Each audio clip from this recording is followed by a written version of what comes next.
ہماری بات تمام ہو گئی. یہ بات سنیے گا کہ ابھی جب میں آپ سے بات کر رہا ہوں کل ہی کی خبر ہے، اور یہ خبر تمام میڈیا چینل نے چلائی ہے کہ سندھ حکومت اور اس کے وزیر تعلیم جو سید سردار شاہ صاحب ہے، میں ان سے کہنا چاہتا ہوں سردار شاہ صاحب، آپ کے دادا علی کیا کرتے رہے اور آپ سید ہیں، آل رسول ہیں، آپ کیا کرنے جا رہے ہیں؟ اس وقت سندھ حکومت ٹرانسجینڈر بل پاس کروانے کے لیے تگودو کر رہی ہے.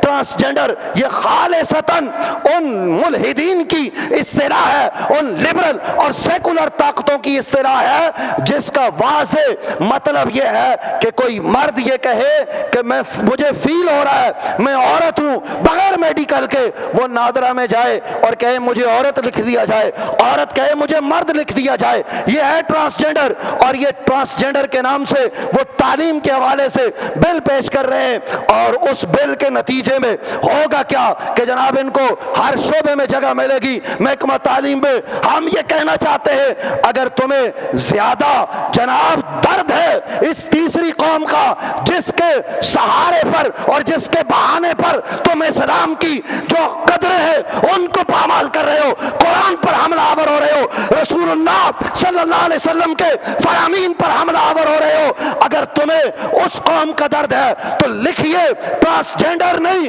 بلکہ آپ معذب لفظ خنثی لکھ دے، آپ خواجہ سرا لکھ دے.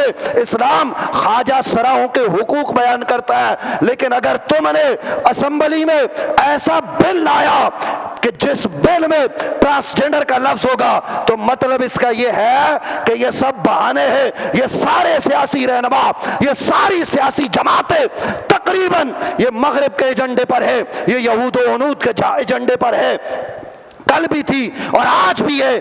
اس لیے ہم ان جماعتوں کے کارکنان کو نہیں کہہ رہے یہ بیچارے تو مسلمان ہوتے، لیکن ان کے جو بڑے ہیں فیصلے وہ کرتے، غیر اسلامی قوانین بنائے جاتے ہیں اور پھر کہتے ہیں اسلامی جمہوریہ پاکستان.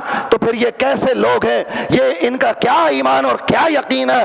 جبکہ قرارداد مقاصد میں لکھا ہے کہ یہاں قرآن اور سنت سے متصادم کوئی قانون نہیں بن سکتا.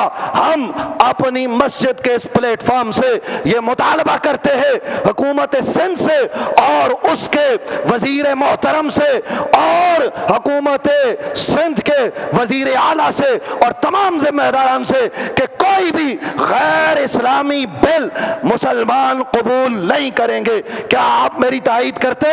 ہاتھ اٹھا کے جواب دیجئے. کوئی بھی غیر اسلامی بل ہم قبول نہیں کریں گے. ہم مسلمان ہیں، یہ ملک مسلمانوں کا ہے، یہ کسی کے باپ کی جاگیر نہیں ہے، یہ 10 لاکھ شہداء نے قربانی دے کر حاصل کیا ہے. اور انشاءاللہ وہ دن دور نہیں جب اس ملک سے نظام نفاذ مصطفیٰ کا جو ہے وہ علم بلند ہوگا اور 4 دنگائے عالم اسلام کا پھریرا لہرائے گا. لیکن اس کے لیے مجھے اور آپ کو کردار ادا کرنا ہوگا اور اس باب میں اپنے بچوں کی نسل نو کی تربیت کرنی ہوگی، تب ہم کامیابی کی طرف بڑھیں گے.